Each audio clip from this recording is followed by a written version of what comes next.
Bonjour à tous. À partir du diaporama que vous avez reçu et qui est déposé sur le Moodle espace documentaire, vous pourrez tout à fait, à la section double licence, retrouver des tutoriels, la liste des bases de données de l'université et puis des tutoriels, un guide ici qui vous permettra d'aller plus loin.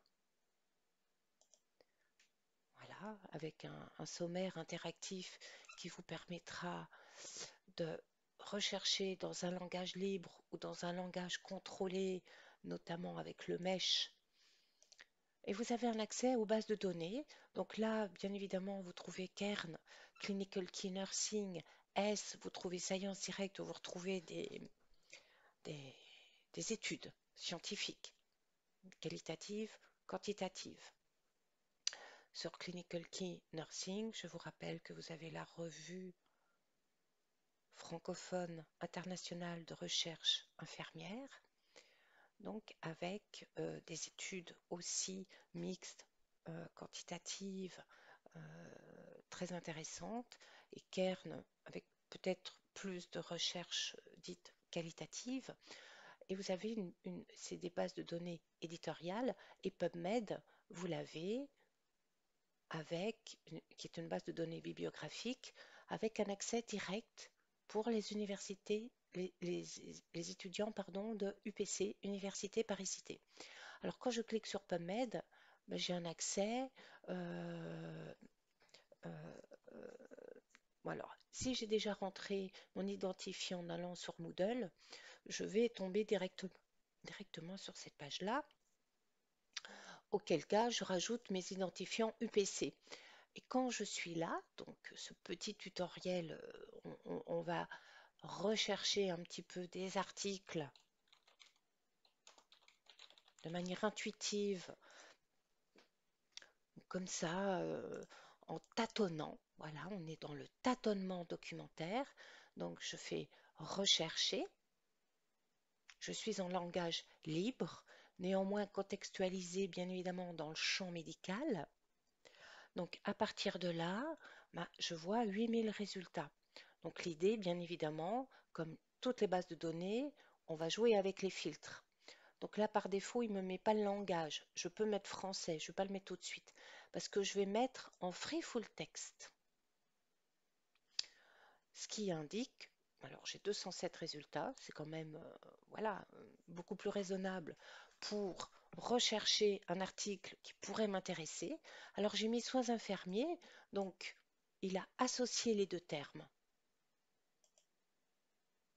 en champ, en résultat pertinent. Best match, c'est la pertinence, à savoir que il peut rechercher ou soins ou infirmier.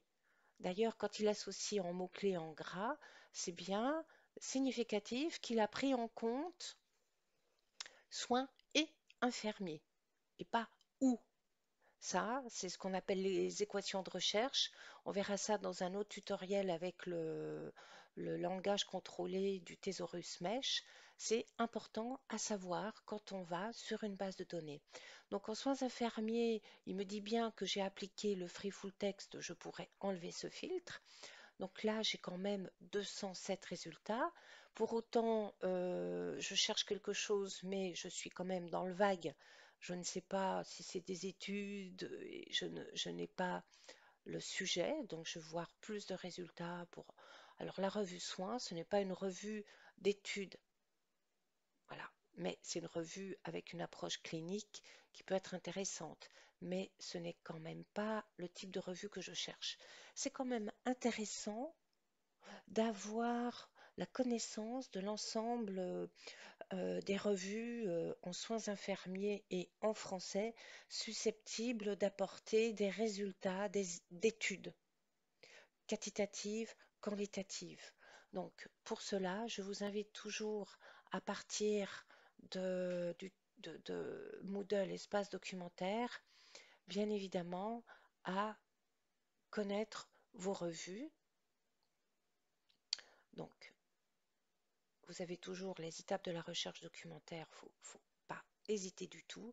Vous avez un support de cours incontournable dans cette section double licence. Mais quand je remonte un petit peu, un tout petit peu, j'ai le microsite des revues thématiques, du mémoire, mais thématiques. Quand je clique dessus, par défaut, il m'ouvre sur une nouvelle fenêtre. Et là, j'ai un accès aux revues classées par thème, par ordre alphabétique. Et là, eh bien, j'ai un ensemble de revues. Et quand on est sur une base de données, c'est quand même intéressant de connaître des revues. C'est quand même une démarche importante à acquérir. Alors, vous avez également un site qui s'appelle SIDOC, Sciences infirmières documentation. On a répertorié un certain nombre de revues. Donc, j'ai toujours la démarche RGPD, je clique sur accepter. Et là, vous avez des ressources. Et là, on a fait, avec les collègues documentalistes, on a répertorié des revues que vous pouvez trouver dans Outlook. Donc, dans PubMed, puisque je clique sur Nursing Outlook. Donc ça, c'est quand même intéressant de connaître des revues avant d'aller chercher dans PubMed. Donc là, j'ai une revue qui est quand même susceptible de m'apporter des résultats.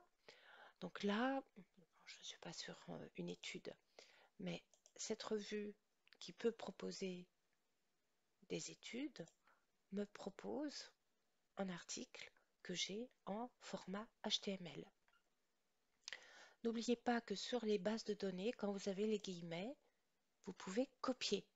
Alors faites attention néanmoins aux normes bibliographiques que l'on vous demande, Vancouver, l'ISO 690, APA, parce que tout ça c'est dépendant de vos établissements. Donc ici, on vous rappelle que vous avez un accès à la revue. Il faut toujours faire attention. Vous pouvez télécharger en PDF ou consulter en HTML. Donc là, je vais sur la revue. Voilà. Mais d'aller sur la revue ne signifie pas que j'aurai accès au texte intégral. Mais c'est bien aussi de connaître vos revues. Donc ça, c'est un petit peu le tâtonnement. Si vous voyez une revue que vous n'avez pas en texte intégral, demandez aux documentalistes ou bibliothécaires, interagissez pour savoir si vous ne l'avez pas en texte intégral, si votre établissement ou les BU sont abonnés. Ça, c'est une donnée très importante. Bonjour à tous, dans cette vidéo, nous allons voir à partir du portail documentaire que vous retrouvez sur la page IFSI. En descendant sur la page, vous trouverez l'espace documentaire Connectez-vous. Vous avez une section double licence où vous avez support de cours, les étapes de la recherche documentaire, la liste des bases de données ici. La liste des bases de données qui vous permet bien évidemment d'accéder à l'ensemble des bases de données. Quand vous cliquez sur ce lien, vous arrivez ici et je vous invite déjà à ouvrir Kern et Clinical Key et ensuite nous irons sur PubMed en se connectant à partir de Université Paris-Cité. N'oubliez pas que vous avez Doctobib. C'est des vidéos qui vous parlent de pratiques avancées au niveau de PubMed. Vous avez ici un guide bibliographique avec un sommaire interactif qui vous permet d'accéder à des rubriques sur la recherche avancée sur PubMed.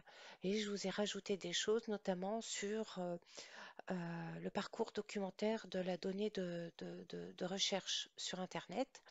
Et pour aller plus loin, vous avez la possibilité aussi de vous auto-former à Zotero. Alors pour le moment, nous cliquons sur base de données. J'ai bien ouvert Kern en rentrant mes identifiants UPC. Je vous rappelle que pour vous connecter sur Clinical Key, vous devez créer un compte avec comme identifiant votre adresse universitaire, la messagerie électronique de votre compte étudiant. Moi, en ce qui me concerne, j'ai un autre compte institutionnel. Donc, c'est celui que je vais mettre avec le mot de passe. Quand j'ai créé mon compte, vous vous identifiez aussi étudiant L1, L2, L3. Donc, quand j'ai créé mon compte, je peux me connecter. Pourquoi je vous demande de vous connecter sur Kern et Clinical Key? On va rechercher ensuite des revues qui sont signalées sur PubMed, mais que vous n'avez pas en texte intégral, puisque je rappelle que nous avons affaire ici à une base de données bibliographique qui signale, qui présente des articles sans avoir systématiquement un accès en texte intégral. Vous pouvez, et c'est ce qu'on va faire dans l'objet de cette vidéo, retrouver des revues papier dans une bibliothèque signalée à l'Université Paris-Cité ou connaître des revues au préalable et savoir que vous pouvez les retrouver ou sur Clinical Key Nursing, notamment parce que vous pouvez retrouver des études qui ne sont pas, elles, signalées sur PubMed. Et sur PubMed, vous avez par exemple la revue Recherche en soins infirmiers avec un signalement, mais vous n'avez pas le lien pour accéder au texte intégral en lien avec l'abonnement sur Kern. Voyez? Donc, il faut bien connaître les limites d'une base de données dite bibliographique qui référence des documents sans vous en donner forcément un accès. Encore que vous ayez parfois un accès direct avec les filtres, on va voir. Donc, quand vous êtes bien, vous voyez, il me dit bienvenue Christine Paillard. Et là, je vais cliquer sur revue. Je vais aller directement sur la revue. Donc, il se souvenait de mémoire que j'étais allée. La revue, il y a 2 pages, hein, ça vaut le coup de cliquer sur numéro 2. Et là, j'ai la revue francophone internationale de recherche infirmière. Il faut connaître cette revue, elle n'est pas forcément signalée dans PubMed. Donc, euh, donc là, j'étais allée chercher dans Science Direct, vous avez European Journal of Oncology Nursing. Il faut connaître aussi Science Direct, qui est une base de données éditoriale Elsevier Masson, mais qui vous donne du contenu scientifique de qualité. Et là aussi, il faut aller plus loin. Mais là, je vous invite à reprendre le support de cours sur l'UE34 pour aller sur Science Direct. Donc, moi, je suis sur les bases de données et je vais chercher PubMed en me connectant bien évidemment sur accès réservé aux membres Université Paris-Cité. Je suis déjà connectée avec des informations déjà complémentaires qui me permettent d'aller plus loin en termes de recherche. Donc, je suis là et je vais aller tout de suite en recherche avancée. Donc là, bien évidemment, je ne vais pas lui mettre de vocabulaire naturel. Je ne vais pas faire une recherche intuitive. Sur le Moodle, dans la section double licence, je vous ai mis une possibilité d'aller chercher la hiérarchie, les mots hiérarchisés en partant du domaine global du sujet principal vers les sujets secondaires, parce que c'est hiérarchisé, sur l'INSERM ou sur eTop, qui est un site qui a été élaboré par des ingénieurs de Rouen. Voici eTop et voici l'INSERM. Et dans les deux cas, pardon, vous avez un accès à la hiérarchisation des mots termes, des mots clés, qui sont des termes hiérarchisés qu'on appelle mèche. Bon, bah, pourquoi? Parce que c'est euh, le monde médical que vous pouvez traduire, médical, subject heading, donc qui vous permet ici, dans les deux cas, de traduire. Alors là, par exemple, bon, je peux aller dans discipline et profession, profession de santé, je vais aller à profession paramédicale, et là, dans profession paramédicale, eh bien, voilà, ce sera l'objet d'une mise à jour. Il y aura bientôt les sciences infirmières qui n'existent pas encore. Si je vais dans médecine et que je vais dans la médecine de l'obésité, vous voyez, tout est hiérarchisé. Si je clique sur médecine de l'obésité, je vais avoir le terme en anglais.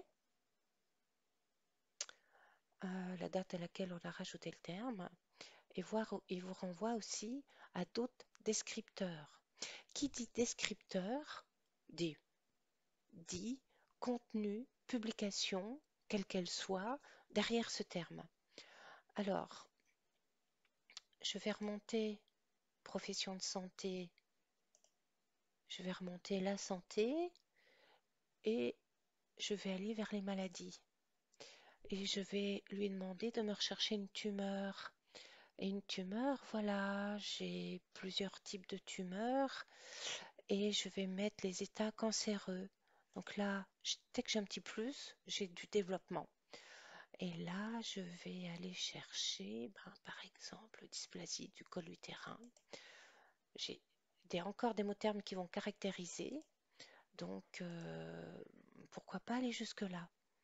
Pourquoi pas aller sur ce terme que je peux mettre en français, mais que je vais mettre en anglais pour essayer d'avoir plus de choses.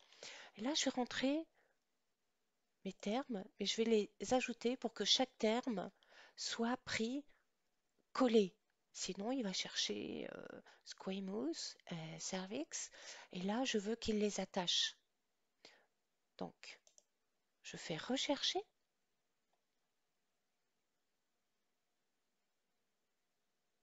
Alors, effectivement, je vais mettre les 10 dernières années. J'avais établi des filtres. Et voilà, en tout cas, sur les 10 dernières années et en français, mais si j'enlève le français, je vais refaire à l'envers avec vous, j'ai 592 résultats, en sachant que j'ai additionné les termes. Donc il a bien pris cet ensemble qu'on appelle une locution, et alors j'ai mis les 5 dernières années, donc ça réduit un peu le champ, mais dans le champ des publications scientifiques, on peut avoir un intérêt historique aller au-delà de 10 ans, mais 10 ans c'est quand même un repère. Donc là, sur ce thème, voilà, de pertinence, hein, j'ai un résultat best match qui fait pertinence. Je pourrais trier par les plus récents, mais je laisse par pertinence. Je n'ai pas beaucoup de résultats. Je préfère aller regarder mes pages suivantes. Et il faut prendre ce temps, d'ailleurs, de regarder, éventuellement de cliquer à droite pour regarder l'article en question. Et là, je vois que je suis dans Cytojournal. Bon, Cytojournal. Alors là, il m'indique, je peux aller voir la description de cette revue quand je vais sur le catalogue pour aller chercher l'ISSN. Mais là, il me met full text. Alors ça, c'est quand même pas mal parce que je suis sûre d'avoir, là, il me le dit aussi, free article. Donc, je regarde quand même la date, il est 2021. Bon, ben ça, c'est quand même pas mal cette affaire-là. Si je lui dis full text, c'est qu'il me donne la possibilité de le consulter en ligne, mais peut-être par un abonnement universitaire. Il n'est pas free. Donc ça, c'est des subtilités à connaître quand on recherche un article sur PubMed. Donc là, j'ai quand même de free articles, quand même pas mal. Là, par exemple, si je vais dans cette revue, il me propose du texte intégral. Et là, il me propose chez Elsevier. Donc, on n'est pas free, on est chez un éditeur. Et on est dans Science Direct. Et Science Direct relève d'une base de données proposant des revues qui font partie de l'abonnement, des bouquets, des ressources électroniques de l'Université Paris-Cité. Donc, j'ai un accès, bien évidemment, en PDF à télécharger ou en HTML. Donc ça, c'est des choses quand même très importantes. Alors là, bien évidemment, c'est une recherche que j'ai faite en américain. Je peux essayer, je vais aller avec eTop maintenant, je vais aller sur les maladies, je vais aller sur, où je vais aller, allez, je vais aller sur l'infection de la peau. Et sur les mycoses cutanées, vous voyez, on peut parfois déployer, et je lui demandais des candidoses cutanées. Voilà. Alors, je copie, je colle mon terme, je suis en français. Je vais chercher toujours ici, puisque toujours add and, mais je pourrais lui demander des candidoses qui ne sont pas cutanées. Donc à ce moment-là, je lui dis où. Et là, j'aurai et candidose et cutanée. Si je lui mets note, j'ai candidose mais pas cutanée. Voyez? Donc ça, c'est important les équations de recherche. Moi, je lui dis and. Mais je peux associer des termes. Donc là, j'étais sur iTop. Je lui mets candidose, mais je vais lui mettre aussi les mucoses. Les mycoses, pardon. Je vais lui mettre mycose cutanée. Mycose cutanée. Donc je reviens et je fais and et je rajoute les termes mycose. Il me fait une troncature, c'est-à-dire qu'il me marque bien que les termes sont associés. Donc je fais search. Je parle en français. Donc là, alors, j'ai rien en français. Je n'ai rien. Vous voyez, là, j'ai pas coché français. Donc, c'est très important de savoir qu'on peut ne pas trouver. Maintenant, si je reprends mes termes,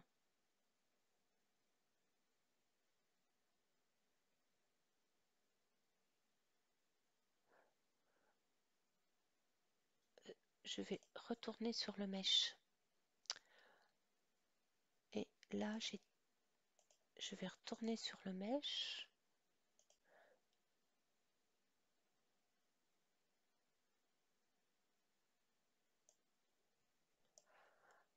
Là, j'aurais voulu des termes associés, mais donc là, j'ai enlevé en fait toute mon... Avec ces deux termes, j'ai enlevé euh, tous les filtres qui étaient associés auparavant. Moi, ils ne trouvaient rien, ils ne trouvaient rien. Donc, ce que vous voulez. On n'est pas obligé de trouver quelque chose. Alors là, voilà, je cherche dans tous les champs, mais je pourrais peut-être lui demander déjà un journal. Et là, je mets ce terme et je retourne sur eTop. Je vais remonter sur les mycoses et je vais mettre ce terme-là. Alors après, moi, je fais une recherche vraiment, j'ai pas de sujet particulier, j'ai pas de commande. Donc, ben là, il se passe rien, hein. Donc, et pourtant, je fais attention, because zero result, qu'est-ce que vous voulez? Il n'y a pas de, il y a pas, il n'y a pas. Des fois, on ne va pas l'inventer. Je suis peut-être allée trop loin, mais pour autant, qui dit descripteur dit contenu. Donc, donc je vais retourner.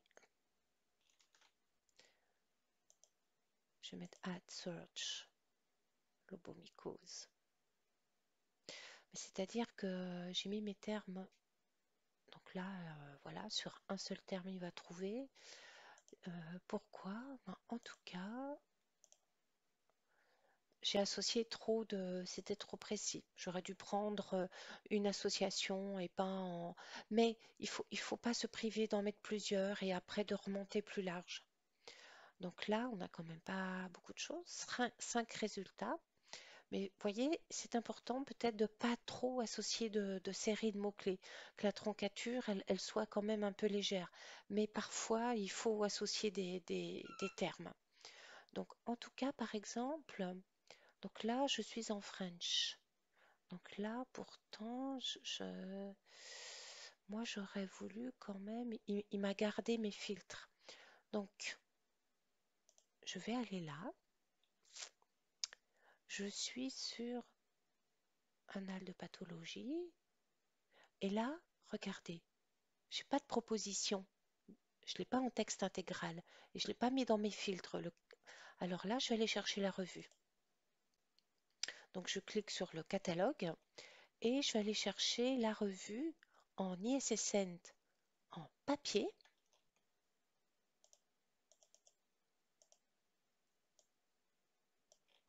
En papier. Et là, je reviens à mes bases de données. Mes bases de données, je vais chercher une revue. Ici, je clique et là, je mets l'ISSN. Je fais Entrée. Donc, 1, je l'ai en ligne. 2, je l'ai en papier. Donc, c'est très important de toujours garder la liste des bases de données parce qu'on peut chercher une revue ou retourner dans la liste de toutes les bases de données. Mais avec l'ISSN, je peux trouver, je peux accéder aux documents. Et ça, c'est vraiment important. Maintenant, si je cherche une revue, donc je fais un petit retour en arrière, je reviens sur PubMed et je lui mets sciences infirmières. Et là, je cherche pas une étude, mais je voudrais regarder. Là, par exemple, j'ai la revue avec un article d'Emmanuel Cartron euh, sur l'universitarisation de la formation infirmière en France. Bon, ben, ça me paraît être un bon article. Là, il me propose un texte, un lien, un full text link. Donc, je clique et je tombe sur la revue. Je suis tombée sur Kern. J'ai remarqué quand même que parfois, il n'y avait pas ce lien. Donc, si ici, je suis sur la revue Recherche en soins infirmiers et je n'ai pas le lien Kern. Vous voyez, il faut avoir conscience, il faut bien regarder la possibilité d'accéder à un contenu ou avec un lien. N'oubliez pas qu'ici, vous pouvez, avec les guillemets sur toutes les bases de données, copier la référence euh, ou la télécharger. Et là, donc, je peux tout à fait retrouver la revue Recherche en soins infirmiers dans la revue sur Kern. Et là, je peux copier-coller mon titre.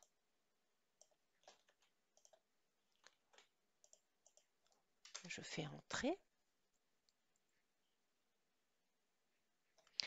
Voilà, j'essaie de voir dans cette vidéo vraiment la possibilité de retrouver un article scientifique.